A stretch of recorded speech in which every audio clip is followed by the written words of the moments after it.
Hello, everyone. Gamestradamus here, bringing you part two of my Starcraft 2 beta footage. And this time around, I am playing as the Terran.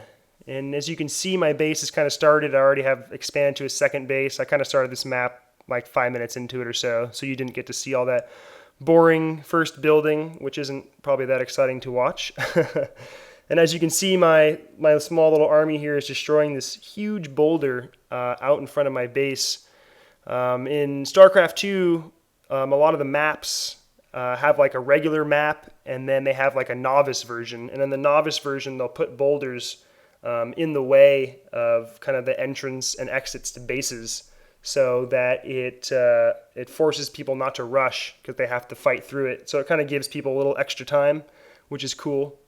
And as you see here also, there's these little kind of watchtower things that if you have ground troops by, you can get a huge vantage point of the map, which is pretty cool. And also you saw the guys I have. I have Marines, which you're used to. I also have those Reapers, which are guys that pretty much have jetpacks on their back, a la Rocket Man. And they can be pretty deadly if used right, because they can jump up and down different terrains, so you can kind of sneak around people's base and all of a sudden, wipe out their economy or whatever. And another funny feature of this media player, as you can see here, the other player I was playing against sent a small army to come to my base, but I didn't notice him at the time when I was actually playing against him. I was kind of bringing my units up to fight him. So it's kind of funny coming back and reviewing your gameplay, and you'll see when you moved your army somewhere, he was planning another attack, but then you happened to attack him first and he drew back, or whatever the deal is. And you'll just kind of see like little funny things like that you missed. And if you missed my first StarCraft 2 footage as well, I was talking about BattleNet and this new media feature they have where all the games you play get automatically recorded so that you can go back and review them. And that is what I'm recording with right now, or through, is their media player.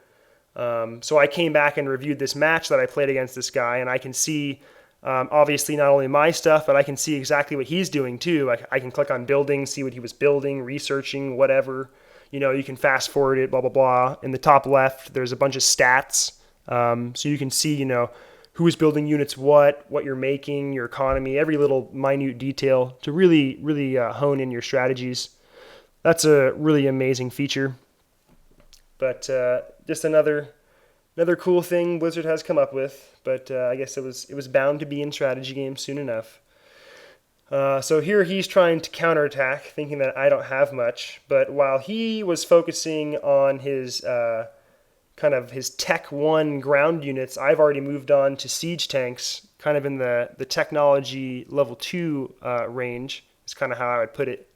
So at this point, the siege tanks are so much stronger than ground units, he's probably getting pretty worried.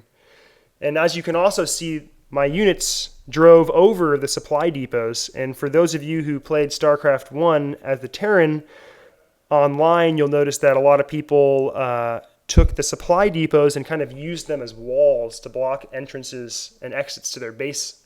And in StarCraft 2, you can do the same tactic, but what's cool is that you can actually lower the supply depots to get by them, so you don't have like your units blocked in, which I feel like happened a lot in StarCraft 1.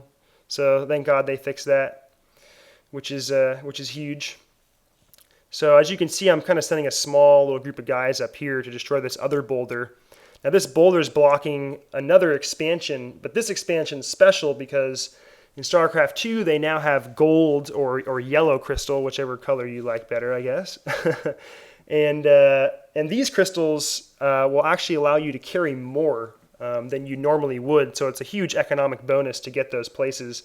But I find that you won't really expand to those spots unless the match lasts 15 or 20 minutes or so. I'm kind of expanding quickly just because I know I'm ahead of him and that he's been focusing more on his original ground units rather than expanding on. So, I'm kind of taking that extra risk or whatever to expand again. So that'll hopefully pay off more towards the end. Your economy is very huge in this game. Obviously, you're micromanaging all of your units is very key as well, but the faster you expand your economy, just the more stuff you can build and the more economically settled you are. And as you notice here, I'm clicking on my command center, and you can now upgrade your command centers with different upgrades. This one is like a kind of like a satellite array. And with the satellite array, you can do a couple of cool things. You can spy out sections of the map. You can also turn your regular supply depots into like advanced supply depots, which kind of doubles their supply upkeep like automatically. So that's kind of a cool little bonus to have in the beginning if used right.